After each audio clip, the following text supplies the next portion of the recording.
Olá pessoal da TV Radiotech. Em todos os lugares existem líderes importantes que sempre nos ajudam em nossos momentos difíceis. E com o passar do tempo, de um jeito ou de outro, vai ganhando nosso respeito e admiração. Hoje estamos com mais uma dessas pessoas. O entrevistado de hoje vai ser o pastor e também psicanalista Manuel Antônio de Freitas, mais conhecido como Pastor Freitas. Pastor Freitas, queria te agradecer por estar aqui hoje. Boa noite a todos. Prazer muito grande poder estar aqui e responder algo daquilo que certamente permeia o coração e a mente de cada um de vocês. Começando a nossa entrevista, vários dos jovens de hoje se preocupam na sua escolha de uma profissão que vai desempenhar no futuro. No caso do senhor, também não deve ter sido diferente. Como foi essa sua escolha? Olha, a escolha para o ministério ocorreu depois de um culto realizado em abril de 1969, ocasião em que um pregador de São Paulo, chamado Ivênio dos Santos, veio a Floriano. E naquele período da Semana Santa, após ouvir aquele grande pregador, Deus falou-me que eu deveria ser não somente um genuíno cristão, mas também vir a ser um pastor. Esse homem de quem ouvi tratava-se não somente de um grande pregador, mas também cantor. Aquela palavra que ouvi daquele homem foi altaneira, sabendo de que a decisão que eu deveria vir a tomar-la-ia sem dúvida, enfrentando alguns obstáculos. E especialmente na minha família, até então não tinha nenhum cristão, nenhum crente. E eu sabia que a decisão a ser tomada por mim, eu levaria ou estaria disposto a enfrentar o meu próprio pai. Porém, a decisão foi íntima, profunda e de Deus. Esta convicção plena de que sou pastor e o sou há 44 anos. Sirvo condenado a esta obra sacrossanta de Deus. Agora sobre a sua profissão de psicanalista. O senhor aconselharia aos jovens de hoje a seguir essa profissão? Olha, eu diria a psicanálise, algo que abracei há 20 anos atrás. Ela tem sido hoje uma extensão do meu pastorado. Não somente como pastor lidando com o espírito, a psicanálise me leva a trabalhar com a alma. Isso porque o homem é tricotômico, é corpo, alma e espírito.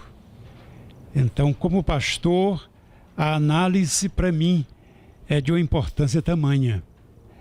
Aconselharia sim, ainda que não necessariamente alguém abraçando a psicanálise, mas conhecendo as suas raízes, conhecendo a sua história e a importância dela para o comportamento do homem. Eu aconselharia a esta juventude a ter-se, a conhecer profundamente o seu Criador e o que ela é capaz de fazer na vida daquele que a abraça. Hoje o senhor já é aposentado do Ministério Pastoral, certo? Correto. Essa aposentadoria foi mais por o senhor já ter um sentimento de já ter cumprido o seu dever, ou foi só para se dedicar apenas à profissão de psicanalista? Bom, uma vez tendo completado 35 anos de ministério numa só igreja, igreja com a qual trabalhei e da qual recebi ajuda, meu sustento, eu senti que no curso deveria aposentar-me e uma vez tendo o curso de psicanálise, fiz questão nesse interregno de tornar-me um psicanalista e eu diria, além de psicanalista, eu sou hipnoterapeuta. Aqueles que lidam comigo, além do trabalho na psicanálise, eu também sou hipnólogo. Muitas pessoas nos dias de hoje têm dificuldade de diferenciar psicólogo, psicanalista e psiquiatra. O senhor pode explicar para a gente essa diferença? Há uma diferença muito ínfima entre o psicólogo e o psicanalista. O psiquiatra trata-se de um médico, de um homem que, quando lida com o paciente, ele passa remédio, o que nenhum psicanalista e nenhum psicólogo pode passar. O psicanalista é aquele que trabalha com a busca, ou seja, é aquele que quer saber o porquê dos transtornos emocionais, o porquê das fobias sociais, enquanto que o psicólogo é o que eu devo fazer. Quais são as abordagens feitas por mim? Isso, uma abordagem, dentre elas, a TCC, a terapia cognitiva comportamental, algo que não ocorre em relação ao psicanalista. O psicanalista, ele quer saber o porquê, a causa, o porquê das coisas. Enquanto o psicólogo age dizendo o que fazer. E há uma interação muito grande entre o psicólogo e o psicanalista, sabendo que a psicanálise tem como pai o Sigmund Freud, um médico austríaco que criou a teoria da psicanálise. Dizem que na situação analítica, o terapeuta deve ter sempre uma atitude profissional neutra. Isto é, nunca rir, nunca chorar, nunca se emocionar, fazer expressões corporais, né, ou faciais, e se preservar ao máximo o seu anonimato para o paciente. Isso é uma verdade? Eu diria que não necessariamente. Em parte, sim. À medida em que você lida com o paciente, há uma palavra chamada transferência e contransferência. O psicanalista ou psicólogo, ele tem que ouvir o paciente, sem contudo deixar perceber ou contransferir os problemas dele para o analista. Ele não pode com isto e deve com isto evitar, à medida em que ele ouve do paciente os seus traumas, os seus recalques, as suas crises emocionais, ele tem que fazer o máximo para não transferir para ele isso. O que não impede, todos nós somos emotivos. E aquele momento no qual se dá esta interação entre o analista e o paciente, quer queira, quer não, nós somos levados a sentir, ainda que não transfira para o paciente com o qual nós lidamos. Sim.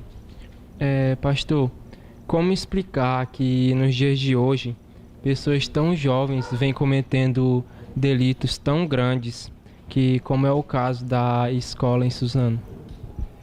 Eu diria, hoje eu atendi 6 pacientes, dos quais 5 eram jovens. Jovem numa faixa etária entre 14, adolescente, e 22 anos. Pude sentir, em ouvindo esses jovens e adolescentes, uma crise que hoje é existencial e ela está tomando conta desta juventude de então. Eu diria a ansiedade. A ansiedade. Além da ansiedade, eu pude ouvir de 4 jovens algo que permeia, tem tomado conta de alguns o desejo ardente de dar fim à própria vida.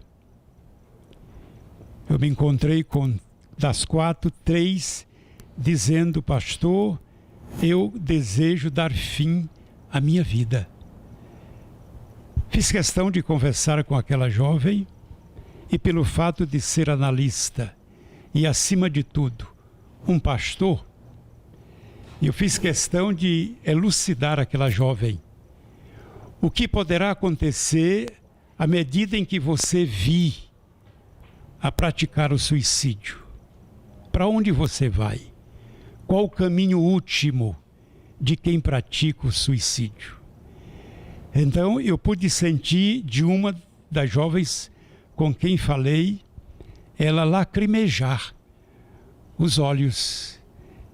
E naquela hora ela pediu-me desculpas. Pastor, me perdoe por pensar assim. E eu disse para ela: você não é a única. Hoje você já é a segunda de quem eu ouço isso. Então o que ocorreu lá, naquela cidade, nada mais, nada menos de que jovens sem Deus. Jovens sem uma vida espiritual contínua ao lado do Pai. Jovens cujo passado, certamente sombrio em relação à própria família. Se nós fôssemos ouvir o histórico de cada um deles, haveríamos de descobrir de que são jovens arredios, chamar-lo-ias de jovens incautos. Diante desses atos, assim, que advertência o senhor daria para esses jovens de hoje? Algum conselho que o senhor daria para que todos nós, não cheguemos a cometer tais atos? Meu querido, eu diria o seguinte: eu simplesmente faria uso do que está exarado na Bíblia. A Bíblia diz: lembra-te do teu Salvador. Isso falando à juventude. Lembra-te do teu Salvador nos dias da tua mocidade.